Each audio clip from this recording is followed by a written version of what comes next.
আছে দেখাও যে ত্রিভুজের যে কোনো দুই বাহুর মধ্যবিন্দুর সংযোগ সরলরেখা তৃতীয় বাহুর সমান্তরাল এবং অর্ধেক। প্রশ্নটা বুঝতে হবে। তাহলে প্রশ্নটা একটু চিত্রের মাধ্যমে বুঝিয়ে দিচ্ছি। এ বি সি ত্রিভুজের যে কোনো দুই বাহুর মধ্যবিন্দু, তার মানে আমরা দুই বাহু ধরে নিলাম, একটা বাহু হচ্ছে এ বি আর একটা বাহু হচ্ছে এসি। তাহলে এ বি এর মধ্যবিন্দু ই এবং এসি এর মধ্যবিন্দু এফ। তাহলে ই এবং এফ মধ্যবিন্দু দিয়ে একটা রেখা আঁকবো। তাহলে রেখাটা কি হবে? E F. তাহলে মধ্যবিন্দুর সংযোগ সরলরেখা, তাহলে মধ্যবিন্দুর সংযোগ সরলরেখা কি আসলো? E F. তাহলে মধ্যবিন্দুর সংযোগ সরলরেখা উহার তৃতীয় বাহুর সমান্তরাল। তাহলে তৃতীয় বাহু কোনটা? তৃতীয় বাহু কিন্তু বিসি, কারণ আমি প্রথমে কিন্তু ধরে নিছি এবি বাহুর মধ্যবিন্দু ই প্রথম বাহু, দ্বিতীয় বাহু হচ্ছে এসি, এসির মধ্যবিন্দু হচ্ছে এফ। তাহলে দুইটা মধ্যবিন্দুর ধারা আমরা রেখা যদি আঁকি তাহলে হবে ইএফ। তাহলে বাহু আর বাকি থাকে কোনটা? বিসি। তাহলে এখানে মধ্যবিন্দু দিয়ে সংযোগ রেখা, অর্থাৎ মধ্যবিন্দু দিয়ে যে রেখাটা আঁকবো সেই রেখাটা তৃতীয় বাহুর সমান্তরাল। তাহলে ইএফ সমান্তরাল বিসি, এটা প্রমাণ করতে হবে।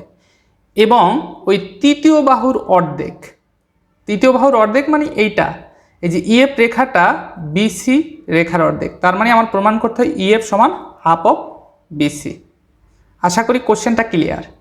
তো তাহলে দেখুন, এই কোশ্চেনটা জাতীয় বিশ্ববিদ্যালয়ের অধীনে অনার্সে 2000 সালে এবং 2009 সালে এবং শিক্ষক নিবন্ধন পরীক্ষায় চতুর্থ শিক্ষক নিবন্ধনে কলেজ পর্যায়ে এসেছে। তাহলে প্রমাণটা যেভাবে আমি চিত্রের মাধ্যমে প্রশ্নটা বুঝিয়ে দিয়েছি ওভাবেই হচ্ছে প্রমাণ করব, বিশেষ করে অবস্থান ভেক্টরের মাধ্যমে। তাহলে মনে করি এবিসি একটি ত্রিভুজ। তাহলে এবিসি একটি ত্রিভুজ যার এবি এর মধ্যবিন্দু ই, এসি এর মধ্যবিন্দু এফ। তাহলে প্রমাণ করতে হবে যে ইএফ সমান্তরাল বিসি এবং ইএফ সমান হাফ অফ বিসি। এটা কিন্তু আমার প্রশ্নের মাধ্যমে আমি এই টার্মটা লিখতে পারি চিত্র এঁকে। প্রমাণগুলো কিন্তু বেশি কঠিন না, আপনি যদি বেসিক স্ট্রং করে পড়তে পারেন। তো তাহলে এখানে আমি ধরি এ এর অবস্থান ভেক্টর এ ভেক্টর। এখানে যে শীর্ষবিন্দু এ আছে এর অবস্থান ভেক্টর কি ধরলাম? এ ভেক্টর। আর শীর্ষবিন্দু কি আছে ত্রিভুজের? বি। বি এর অবস্থান ভেক্টর বি ভেক্টর। এবিসি ত্রিভুজের শীর্ষবিন্দু আর একটা আছে, সেটা কি? সি। সি এর অবস্থান ভেক্টর সি ভেক্টর।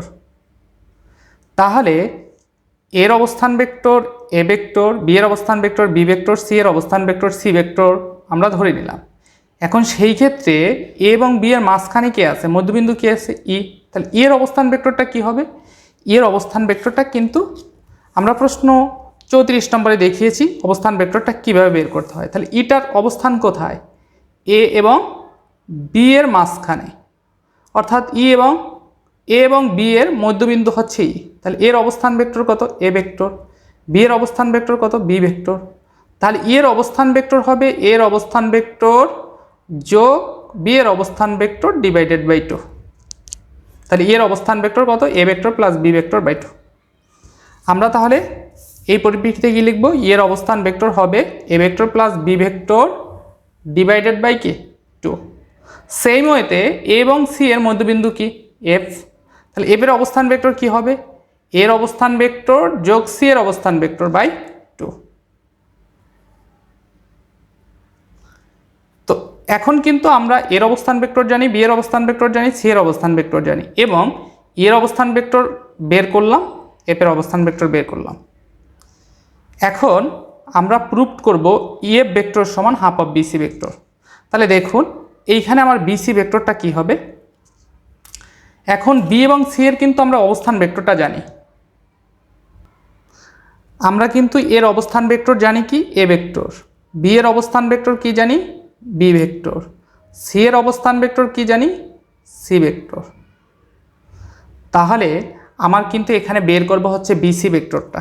তাহলে বিসি ভেক্টরটা আমরা কিভাবে বের করতে পারি? বিসি ভেক্টরটা খুব ইজি। বিসি ভেক্টর তার মানে বিসি ভেক্টর মানে কি? এই যে বিসি ভেক্টরটা আমরা কিন্তু বি এর অবস্থান ভেক্টরটা জানি হচ্ছে বি ভেক্টর, সি এর অবস্থান ভেক্টরটা জানি সি ভেক্টর, কিন্তু টোটাল বিসি ভেক্টর জানি না। তাহলে বিসি ভেক্টর বের করার সিস্টেম হচ্ছে এইখানে লাস্টে যেটা থাকবে বাহুর ভেক্টর বের করার ক্ষেত্রে লাস্টে যেটা থাকবে সেটা প্রথমে হবে। তাহলে সি এর অবস্থান ভেক্টর কত? সি ভেক্টর মাইনাস প্রথমে যেটা থাকবে সেটার অবস্থান ভেক্টর। তাহলে বি এর অবস্থান ভেক্টর কত? B vector.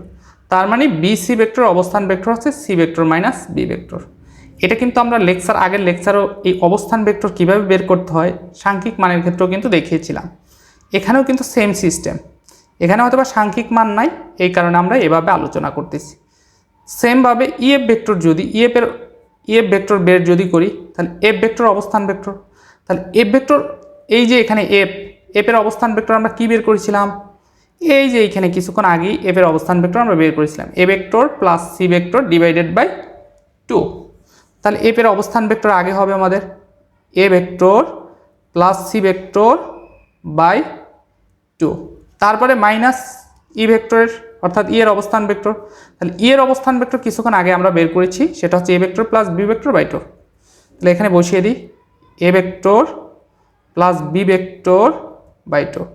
এখন এটা যদি আমরা লসাগু করি তাহলে কি হবে, 2 A vector plus C vector minus A vector minus B vector.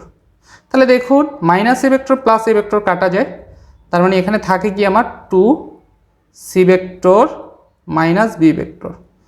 তার মানে এটাকে আমি লিখতে পারি half C vector minus B vector. তাহলে একটু খেয়াল করুন, এই C vector minus B vector এটার মানে কি বিসি ভেক্টর না?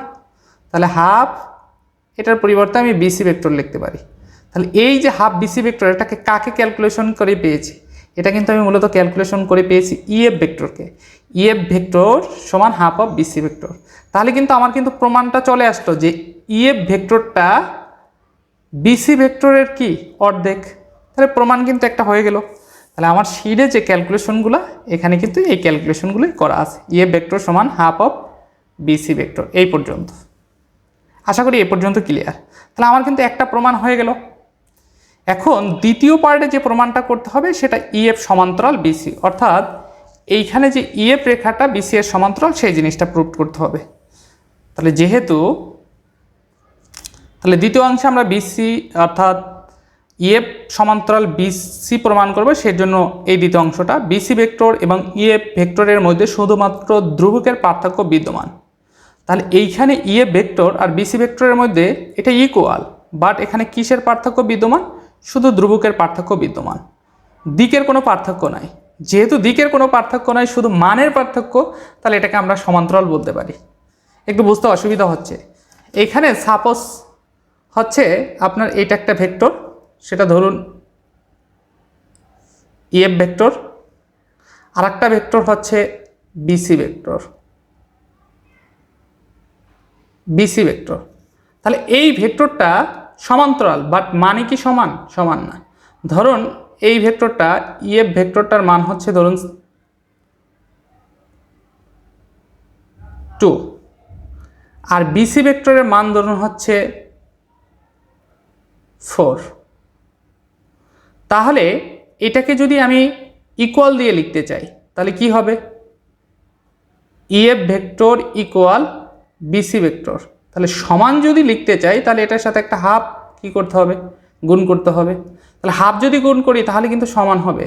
তাহলে এই ক্ষেত্রে যদি সমান হয় তাহলে এই ক্ষেত্রে কিন্তু হাফ হবে। এখন মানের দিক থেকে, ভেক্টরের মানের দিক থেকে এটা কিন্তু বড়, এই কারণে সাংখ্যিক মান নিয়ে আসতে পারি, অর্থাৎ স্কেলার রাশি নিয়ে আসতে পারি। বাট ভেক্টরটা মানের দিক থেকে ছোট বড় হতে পারে, কিন্তু এরা দুইজন কি সমান্তরাল, দুইটা ভেক্টরটা কি সমান্তরাল। সুতরাং যেহেতু এই কথাটা এই কারণেই লেখা, বিসি ভেক্টর এবং ইএফ ভেক্টরের মধ্যে শুধুমাত্র ধ্রুবকের পার্থক্য বিদ্যমান, দিকের কোনো পার্থক্য নেই। তার মানে একই দিক হবে, যার কারণে এটাকে আমরা ইএফ সমান্তরাল বিসি বলতে পারি।